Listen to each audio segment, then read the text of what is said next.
আপনার বাড়িতে যদি শিবলিঙ্গ থাকে অথবা আপনি শিবলিঙ্গ প্রতিষ্ঠা করতে চাইছেন, তাহলে কিছু কিছু জিনিস আপনাকে অবশ্যই মনে রাখতে হবে। তাই যারা আপনারা নিত্য শিব পূজা করেন এবং যাদের বাড়িতে শিবলিঙ্গ আছে, তারা এই ভিডিওটি অবশ্যই দেখবেন। একবার দেখে নিন আপনি কোনো ভুল করছেন না তো। ধর্মীয় গ্রন্থ অনুসারে শিবলিঙ্গ যেমন সবচেয়ে বেশি সংবেদনশীল, তেমনি এই শিবলিঙ্গের খুব অল্প পূজাতে বড় বড় ফলপ্রাপ্তি হয়। শুধু এটাই গুরুত্বপূর্ণ যে শিবলিঙ্গের পূজা বিধি ও পদ্ধতি অনুসারেই করা উচিত। যদি আপনি ঘরে শিবলিঙ্গ রাখতে চান, তাহলে অবশ্যই বিধি ও পদ্ধতি মেনে আপনাকে পূজা করতে হবে।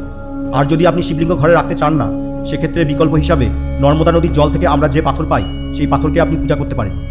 শাস্ত্রমতে বলা হয়েছে নর্মদা নদীর জলের প্রতিটি পাথরের মধ্যেই ভগবান শঙ্কর বিরাজ করেন। এখন আমরা দেখে নেই এই ভিডিওতে কি কি বিষয়গুলো নিয়ে আলোচনা করব। শিবলিঙ্গের আকার কেমন হওয়া উচিত, আমাদের ঘরে কতগুলো শিবলিঙ্গ একসাথে রাখতে পারি, কোন ধরনের শিবলিঙ্গ পূজার ক্ষেত্রে শ্রেষ্ঠ এবং কোন ধরনের শিবলিঙ্গ আমরা পূজা করতে পারি, আমাদের ঘরে কোন দিকে শিবলিঙ্গ রাখতে হবে, শিবলিঙ্গের জলের স্রোত কোন দিকে হওয়া উচিত, শিবলিঙ্গের সাথে কি কি রাখা উচিত, কোন কোন জিনিস আমরা শিবলিঙ্গের উপর অর্পণ করতে পারি, শিবলিঙ্গের উপর জল কিভাবে অর্পণ করতে হবে, শিবলিঙ্গের পূজা পদ্ধতি কী হওয়া উচিত, শিবলিঙ্গের অর্পণ করা জল আমরা কিভাবে এবং কোথায় ব্যবহার করতে পারি, শিবলিঙ্গের স্থান পরিবর্তন করার নিয়ম। এই চ্যানেলে আমরা প্রতিনিয়ত সকল প্রকার দেবদেবীর অজানা কিছু তথ্য, পূজার প্রকৃত নিয়ম, বিধি এবং পদ্ধতি আমরা আপনাদের কাছে তুলে ধরি। প্রয়োজনীয় তথ্য মনে করলে চ্যানেলটিকে সাবস্ক্রাইব করে পাশে নোটিফিকেশন বেলটি ক্লিক করে অল নোটিফিকেশনে ক্লিক করে রাখবেন, যাতে আমাদের কোনো ভিডিও আপলোড করলে তার নোটিফিকেশন সবার আগে আপনার কাছে পৌঁছায়। আর বিলম্ব না করে বিধি ও পদ্ধতিগুলো বিস্তারিত দেখে নেওয়া যাক। আপনারা দেখছেন আপনাদের প্রিয় ইউটিউব চ্যানেল সুধারস অমৃত বাণী। শিবলিঙ্গের আকার কেমন হওয়া উচিত। ঘরে যে শিবলিঙ্গগুলো রাখা হয় এবং মন্দিরে যে শিবলিঙ্গ স্থাপন করা হয়, এই দুটোর মধ্যে পার্থক্য আছে। মন্দিরে বড় বড় শিবলিঙ্গ স্থাপন করা যায়, তাতে কোনো অসুবিধা নেই, কিন্তু বাড়িতে একটি নির্দিষ্ট মাপের শিবলিঙ্গ স্থাপন করতে হয়। বাড়িতে যে শিবলিঙ্গ স্থাপন করবেন, শাস্ত্র অনুসারে এর লিঙ্গভাগের আকার যেন বুড়ো আঙ্গুলের থেকে ছোট অথবা বুড়ো আঙ্গুলের সমান সমান হতে হবে। আপনি সবসময় মনে রাখবেন, শিবলিঙ্গ যে ধাতুরই হোক না কেন, শিবলিঙ্গের আকার একই হবে। আমাদের ঘরে কতগুলো শিবলিঙ্গ একসাথে রাখতে পারি, এটি একটি গুরুত্বপূর্ণ বিষয়। একের অধিক শিবলিঙ্গ বাড়িতে রাখবেন না, কারণ এটি বিপরীত ফলাফল দিতে পারে। একটি শিবলিঙ্গ রাখলে সবচেয়ে বেশি শুভ ফল দান করবে। কোন ধরনের শিবলিঙ্গ পূজার ক্ষেত্রে শ্রেষ্ঠ এবং কোন ধরনের শিবলিঙ্গ আমরা পুজো করতে পারি। আপনি বাড়িতে যে শিবলিঙ্গ স্থাপন করবেন, তার মধ্যে পারদ শিবলিঙ্গ সব থেকে শ্রেষ্ঠ বলে মনে করা হয়। নর্মদেশ্বর শিবলিঙ্গ ঘরে স্থাপন করার জন্য সবথেকে উত্তম বলে মনে করা হয়, অথবা স্ফটিকের শিবলিঙ্গ সর্বশ্রেষ্ঠ বলে মানা হয়। ধাতুর তৈরি শিবলিঙ্গ স্থাপন করতে পারেন, যেমন সোনা, রূপা, পিতল এবং অষ্টধাতুর তৈরি শিবলিঙ্গ। পাথরের শিবলিঙ্গ পূজার জন্য উপযোগী বলে মনে করা হয়। কখনোই সাদা শিবলিঙ্গ রাখবেন না। সাদা শিবলিঙ্গ হচ্ছে বৈরাগ্যের প্রতীক, তাই এটি গৃহে রাখতে হয় না। আমাদের ঘরে কোন দিকে শিবলিঙ্গ রাখতে হবে, শিবলিঙ্গ যখন ঘরে স্থাপন করবেন, কোন দিক করে স্থাপন করবেন, সেটা খুব গুরুত্বপূর্ণ বিষয়। শিবলিঙ্গ সাধারণত উত্তর পূর্ব কোণে স্থাপন করা খুবই ভালো, অর্থাৎ ঈশান কোণে স্থাপন করবেন। শিবলিঙ্গ ঈশান কোণে যদি স্থাপন করতে না পারে, সেক্ষেত্রে পূর্ব দিকে শিবলিঙ্গ স্থাপন করতে পারেন। অবশ্যই মনে রাখবেন, ঈশান কোণ অথবা পূর্ব দিক ছাড়া কখনোই শিবলিঙ্গ স্থাপন করবেন না। শিবলিঙ্গের জলের স্রোত কোন দিকে হওয়া উচিত। শিবলিঙ্গের জলধারা সবসময় উত্তর দিকে হতে হবে। শিবলিঙ্গের ওপরে যে জল আমরা অর্পণ করছি বা আমরা শিবলিঙ্গের ওপর পাত্র করে যে জল ঝুলিয়ে দিচ্ছি, সেই জলের ধারা সবসময় উত্তর দিকে প্রবাহিত হতে হবে। শিবলিঙ্গের সাথে কি কি রাখা উচিত। শিবলিঙ্গের সঙ্গে নাগদেবতা রাখাটা অবশ্যই দরকার। তামা অথবা পিতল দিয়ে তৈরি নাগদেবতা রাখতে পারেন। বিনা নাগদেবতা শিব পূজা অসম্পূর্ণ থেকে যায় এবং শিবলিঙ্গের পূজার সঙ্গে সঙ্গে নাগদেবতার পূজাও প্রয়োজন আছে। ঘরে শিবলিঙ্গ রাখলে শিবলিঙ্গ কখনো একা রাখতে নেই। শিব ঠাকুরের পূজা কখনো একা করতে নেই, তার সঙ্গে সমস্ত শিব পরিবারের পূজা একসাথে করতে হয়। শিব ঠাকুরের পরিবার হলো স্বয়ং ভগবান শিব, মাতা পার্বতী, পুত্র গণেশ এবং কার্তিক, নন্দী ভগবান এবং বাসুকী নাগদেবতা। সমস্ত শিব পরিবারকে একসাথে সবাইকে পুজো করতে পারলে তবেই গৃহস্থের পুজোতে অধিক ফল প্রদান করবে।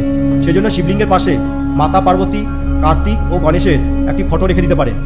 একটি পাথরের নন্দী বাবাকে নিয়ে শিবলিঙ্গের পাশে রাখবেন। পারলে একটি পিতলের অথবা তামার ত্রিশূল শিবলিঙ্গের সঙ্গে রাখবেন। শিবলিঙ্গ যেন কোনো পাথর কিংবা তামার পাত্রে রাখা হয়।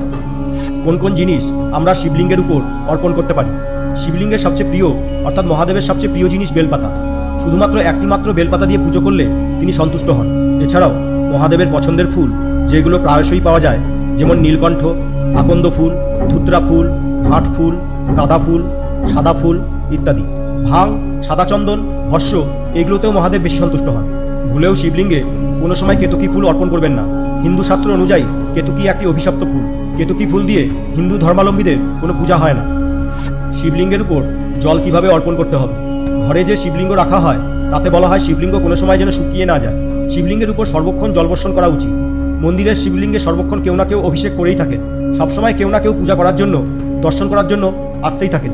কিন্তু ঘরের শিবলিঙ্গের উপরে নিয়মিত বিধি মেনে পূজা এবং অর্পণ করার দায়িত্ব আমাদের নিজেদেরকে নিতে হবে এবং খেয়াল রাখতে হবে শিবলিঙ্গের উপরে যেন সবসময় জল পড়ে। বাস্তুশাস্ত্র মতে শিবলিঙ্গ থেকে সবসময় শক্তি নির্গত হয়, যা প্রতিটি মানুষের জীবনকে প্রভাবিত করে।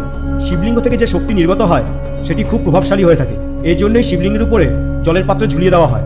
এই জলের জন্যই শিবলিঙ্গ থেকে নির্গত শক্তি শান্ত থাকে। যদি আমরা শিবলিঙ্গের উপর নিয়মিত জল ঢালতে না পারি অথবা শিবলিঙ্গের উপর জলধারা ঝুলিয়ে দিতে না পারি, সেক্ষেত্রে লিঙ্গ থেকে নির্গত শক্তি শান্ত হয় না। তার জন্য বাজারে অনেক ছোট ছোট স্ট্যান্ড পাওয়া যায়। স্ট্যান্ড দিয়ে একটা তামার পাত্রের মধ্যে ছোট ছিদ্র করে শিবলিঙ্গের উপরে ঝুলিয়ে দিতে পারেন। তামার পাত্রে সবসময় জল ভরে রেখে দেবেন, যাতে ফোঁটা ফোঁটা জল শিবলিঙ্গের উপরে পড়তে পারে। এতে শিব পূজার যে ফল সেটা অধিক প্রাপ্ত হয়। শিবলিঙ্গের পূজা পদ্ধতি কী হওয়া উচিত? ভগবান শিবের পূজা দুবেলা আপনাকে বিধি মেনে করতে হবে। শিবলিঙ্গের উপর জল অর্পণ করতে হবে।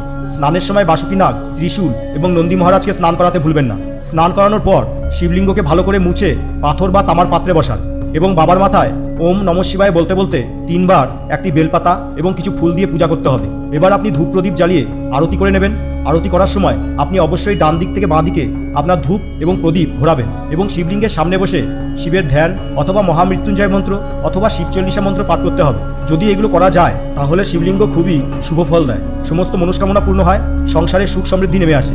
এরকম কথিত আছে, যারা শিবলিঙ্গের পূজা নিষ্ঠা ভরে ও বিধি মেনে করে সেই ব্যক্তি শিব সমান হয়ে যায়।